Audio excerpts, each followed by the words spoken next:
سورہ دہر مدنی سورت ہے۔ سورہ دہر کا ایک دوسرا نام سورہ انسان بھی ہے۔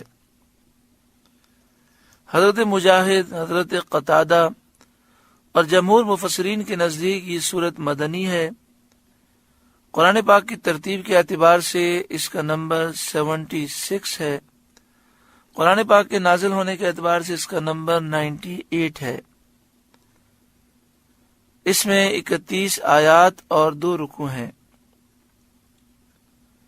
بعض مفسرین نے سورہ دہر کو مکی کہا، یعنی انہوں نے کہا کہ یہ ہجرت سے پہلے نازل ہوئی۔ اس سورہ مبارکہ میں 240 کلمات ہیں، 1054 حروف ہیں۔ بسم اللہ الرحمن الرحیم۔ اللہ کے نام سے شروع جو نہایت مہربان رحم والا۔ هل اتى على الانسان حين من الدهر لم يكن شيئا مذكورا، بے شک آدمی پر ایک وقت وہ گزرا کہ کہیں اس کا نام بھی نہ تھا، یعنی حضرت آدم علیہ السلام پر نفخ روح سے پہلے 40 سال کا ایک وقت وہ گزرا کہ کہیں اس کا نام بھی نہ تھا، کیونکہ وہ ایک مٹی کا خمیر تھا، نہ کہیں اس کا ذکر تھا، نہ اس کو کوئی جانتا تھا، نہ کسی کو اس کی پیدائش کی حکمتیں معلوم تھیں۔ اس آیت کی تفسیر میں یہ بھی کہا گیا ہے انسان سے جنس مراد ہے، یعنی ہر انسان کی طرف اشارہ ہے، اور ایک وقت وہ گزرا، اس سے مراد اس کے حمل میں رہنے کا زمانہ۔ ایک وقت وہ آیا انسان پر کہ وہ اپنی ماں کے پیٹ میں تھا، اس حال میں اس نے وہ وقت گزارا کہ کہیں اس کا نام بھی نہ تھا۔ انا خلقنا الانسان من نطفۃ امشاج نبتلیہ، بے شک ہم نے آدمی کو پیدا کیا ملی ہوئی منی سے کہ اسے جانچیں، یعنی مرد اور عورت کے نطفے سے انسان کو پیدا کیا، نبتلیہ تاکہ ہم اس کا امتحان لیں۔ تو اللہ تعالیٰ نے ہمارا امتحان لیا کہ ہمیں مکلف کیا کہ اس کام کا حکم ہے، یہ کرنا ہے، اس کام سے تمہیں بچنا ہے۔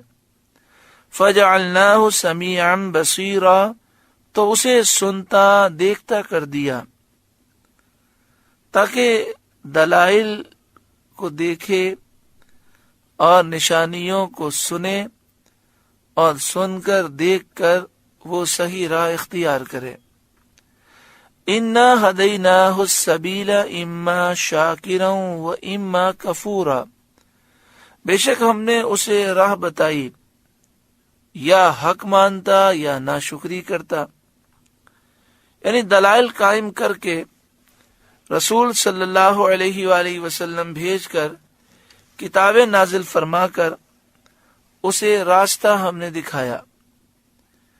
اما شاکرن، یا حق مانے، یعنی مومن ہو، خوش بخت ہو، نیک بخت ہو، سعید ہو، وہ اما کفورن، یا اس حال میں زندگی گزارے کہ ناشکری کرے، کافر ہو، بدبخت ہو، شقی ہو، دونوں راہیں سامنے کھلی ہیں۔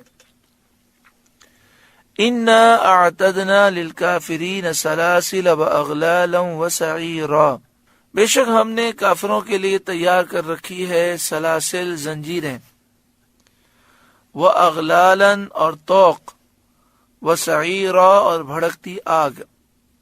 بے شک ہم نے کافروں کے لیے تیار کر رکھی ہے زنجیریں اور توق اور بھڑکتی آگ۔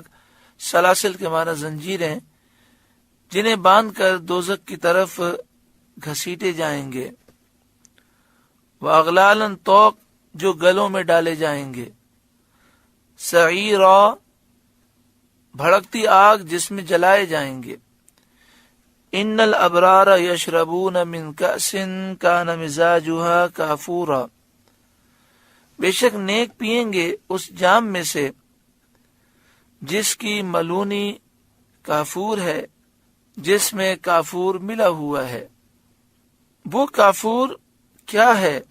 عینن ایک چشمہ ہے جنت میں، یشرب بہا عباد اللہ، جس میں سے اللہ کے نہایت خاص بندے پئیں گے. یفجرونہا تفجیرا، اپنے محلوں میں اسے جہاں چاہیں بہا کر لے جائیں گے.